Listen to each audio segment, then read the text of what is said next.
เลขวิ่งเงินล้านน่าจะเห็นกันอยู่เนาะก็ถือว่าเข้าดีเดือนดีอยู่เลขวิ่งเงินล้านงวดตั้งแต่เดือนเมษาเนี่ยอาจารย์ให้0 และ 1มันออก1 2เนาะมกราคมกุมภาพันธ์มีนาเมษา16 เมษาให้เลขวิ่งเงินล้านให้0 และ 1มันออก1 2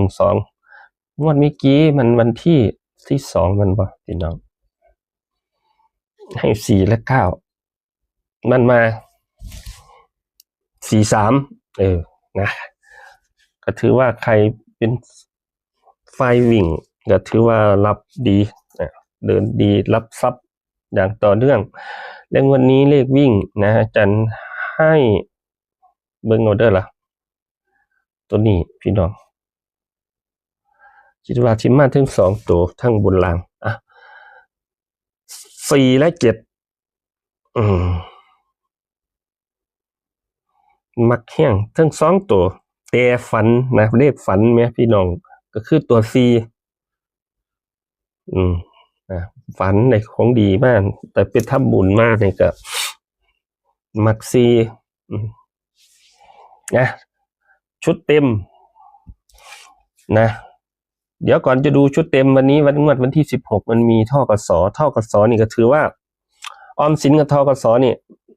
ที่ผ่านมาเนาะในออมสินที่ผ่านมานั่นก็ถือว่าโอเคเต็มคือกันนะจากเดือนเมษางวดมิกิให้15ออก15เพราะว่าทกสมันออกเดือนละเทียเนาะออกทุกวันที่16นะทกสวันที่16ที่ผ่านมาในจันให้885มันออก15985ก็เต็มนะเดี๋ยวให้ตัวนี้ก่อนเนาะสิได้บ่เจาะบ่ได้มาถามอีกเพราะว่าจะให้ครั้งเดียวจบนะครับตามนี้เลยวันนี้ทกสนะวันที่16เม็ดเดียวพี่น้อง32 34 35 235ไปไวนิดหนึ่งนะครับเพราะว่าใช้เวลามา37 นาทีแล้วนะออมสินนะไปไว้นิดหนึ่งออมสินก็ได้เด่น3คือกันพี่น้องแต่มันเป็น38เด้อ38 39หนักที่38 938นะขอไปไว้นิดหนึ่งเห็นในกลุ่มขับในกลุ่มอาจารย์ก็ไปลงแล้วล่ะกลุ่มหวยไฟฟ้า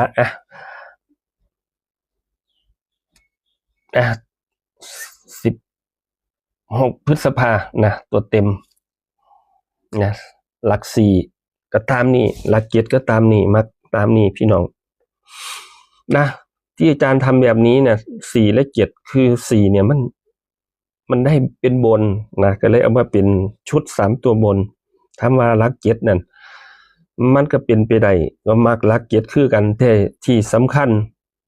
หลัก7นี่ซุมื้อนี่นะตามที่สำรวจดูเขาเริ่มสิบ่รับแล้วนะเริ่มจะปิดนะมันเป็นเลขทะเบียนรถของอาจารย์ออกมา2 งวดแล้วก็คือ77ทะเบียนรถของอาจารย์7789ออก77มา2 งวดที่ยังไม่ออกก็คือนี่แหละพี่น้อง78กับ79เด้อมันได้เลขสูตรพอดีลองเอาไปพิจารณาเบิ่งนะชอบก็จัดนะคำว่า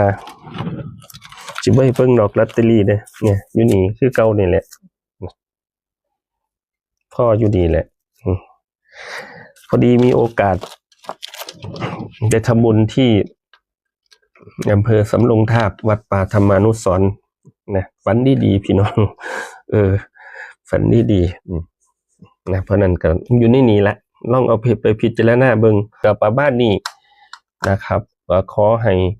ทุกคนร่ำรวยเฮงๆปังๆกันทุกคนนะครับกับประมาณนี้